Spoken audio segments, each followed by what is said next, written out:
বন্ধুরা, লক্ষ্মী কুটিরের তরফ থেকে বলছি আমি। আজকে পটল চিংড়ি করবো। এই যে পটল, এগুলো কিছুটা অল্প অল্প ছাল ছাড়িয়ে নেবো। আর এই চিংড়ি মাছ দিয়ে ভেতরে ভরে তারপরে আমি পটল ভাজা করবো। পটলটা কেটে নিই, তারপরে এই যে নুন আর হলুদ দিয়ে জলটা রেখেছি, এর মধ্যে ভাপ দিয়ে নেব, তারপর দেখাচ্ছি।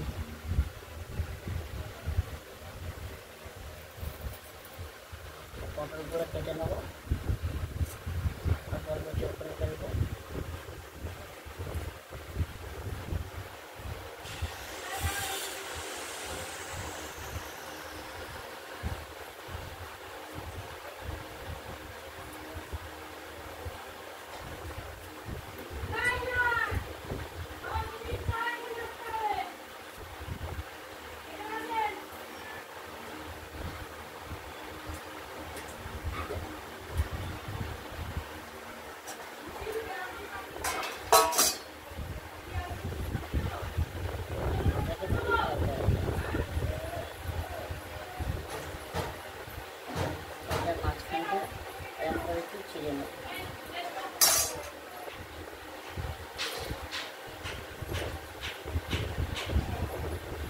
আপনারা দেখুন পটল কাটছি, এইভাবে পটল কাটতে হবে।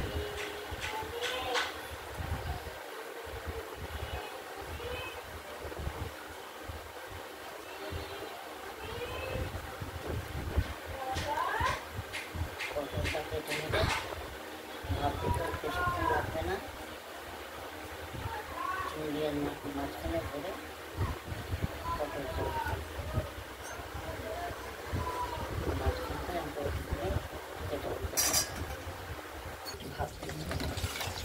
পটলের চোখলা ছাড়িয়ে নেওয়া হয়েছে, জলও বসিয়ে দেওয়া হয়েছে। এবার ভালো করে ধুয়ে এগুলো একটু ওভেনে বসিয়ে দিয়েছি, নুন দিয়ে হলুদ দিয়ে গরম জল হচ্ছে। জলটা গরম করে নুন হলুদ দিয়ে একটু সেদ্ধ করে নেব। ভাপ দিয়ে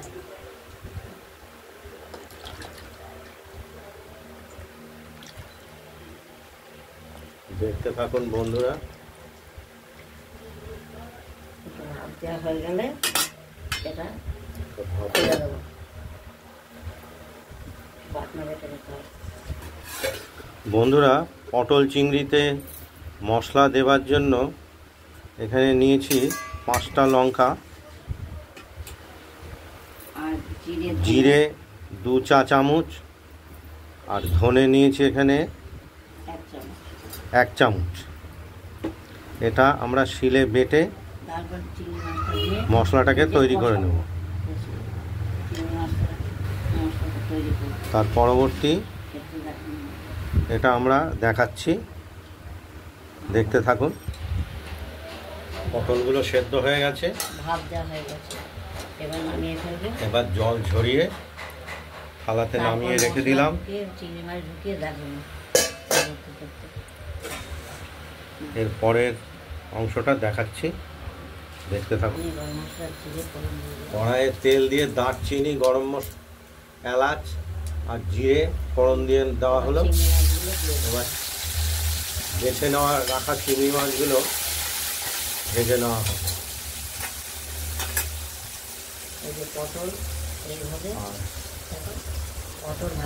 পটল ভাপ দিয়ে জলটা চিপে না নিলে ভেতরে ওই পটলটা, ভেতরে চিংড়ি মাছটা, চিংড়ি মশলাটা দেওয়া যাবে না, যার জন্য চেপে দেওয়া হলো। চিংড়ি মাছটা ভাজা হচ্ছে।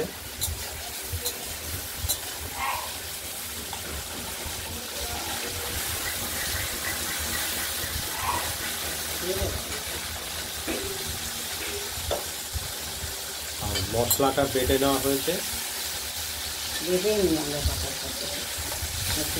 আমরা বাটা মশলাই ব্যবহার করি, চিড়ে বাটা। জিরে ধনে আদা লঙ্কা, জিরে ধনে আদা লঙ্কা, এই 4 রকম মশলা বেটে নেওয়া হয়েছে।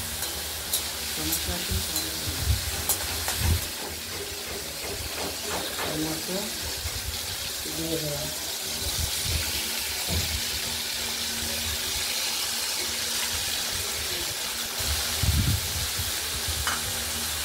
মশলাটা দিয়ে দিলাম। মশলাটা তৈরি করে মশলাটা চিংড়ির সঙ্গে দেবো, যেটা আছে আগে ভেজে তৈরি করে করলাম। নেওয়া হবে। একটু মিষ্টি দেবো, চিনিও দেওয়া হবে। মিষ্টি স্বাদের জন্য আপনারা প্রয়োজন অনুযায়ী মিষ্টি ব্যবহার করবে। না খাবেন না দেবেন।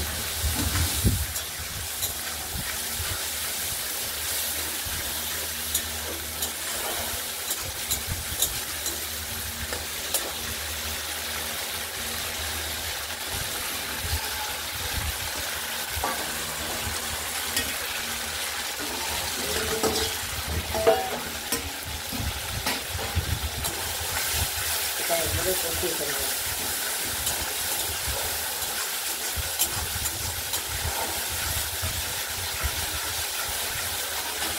তারপরে পটলগুলোকে একটু নুন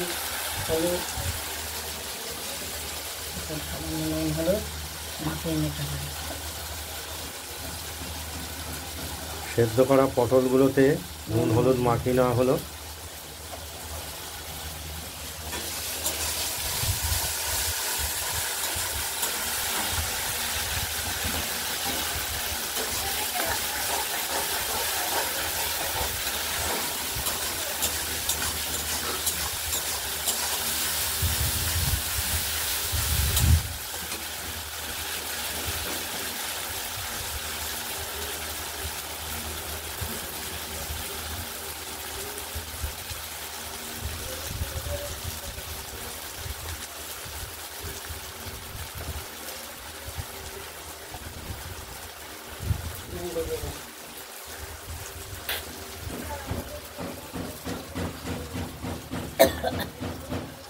পটলের ভেতর থেকে বিচিগুলো বের করে নেওয়া হচ্ছে। সব পটল কটারই বিচি বের করে নেওয়া হবে।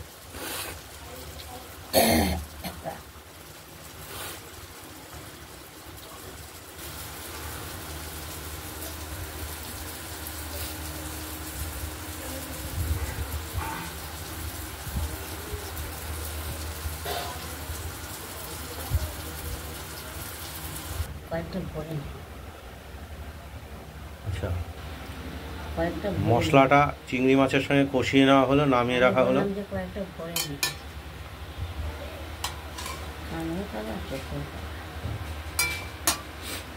এরপর এই চিংড়ির মশলাটা পটলের ভেতরে পুর করে ভরে দেওয়া হলো।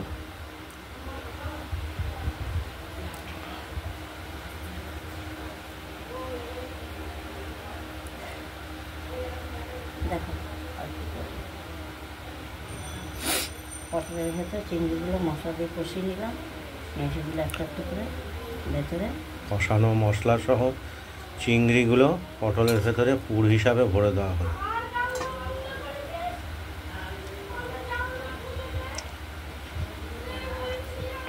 এভাবে ভরে দেবেন। তারপর এটা আবার তেল দিয়ে ভাজা করবো। ভরে দেওয়ার পরে তেল দিয়ে আবার ভাজা করা হবে কড়াইতে। তারপর গরম ভাত দিয়ে খাবেন, হেভি টেস্ট।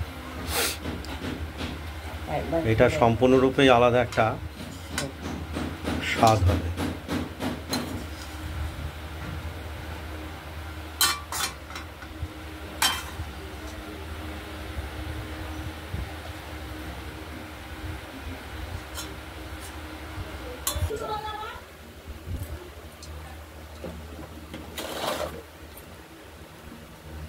কড়াইয়ে তেল দিয়েছি, তেলটা গরম হোক। তারপরে পটল চিংড়িগুলো ভাজা করবো। একটু ভাপ দিয়ে নিয়েছি, মশলা চিংড়িটা দিয়ে কষিয়ে নিয়ে ভেতরে ভরে নিয়েছি। এবার ভাজা করবো। দেখুন পটলের ভেতরে চিংড়ির পুর দেওয়াটা রেডি হয়ে রয়েছে। শুধু তেলটা গরম হলেই এটা ভেজে তুলে নিলেই দিয়ে খাবেন, দেখবেন খুব ভালো লাগে। পটল চিংড়ি রেডি। এবার ছাল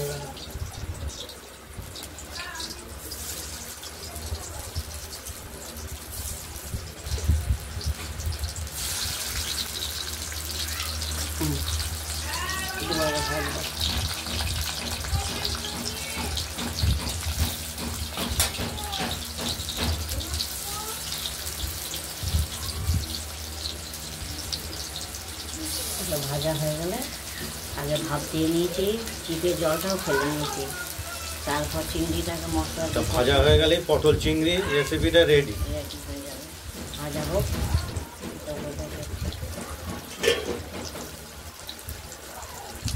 ভাজা হতে থাকুক, 3-4 মিনিট ফ্রাই হতে লাগবে। পটল চিংড়ি রেডি হয়ে গেছে, এবার নামিয়ে ফেলবো। আস্তে আস্তে ভাজা হয়ে গেছে।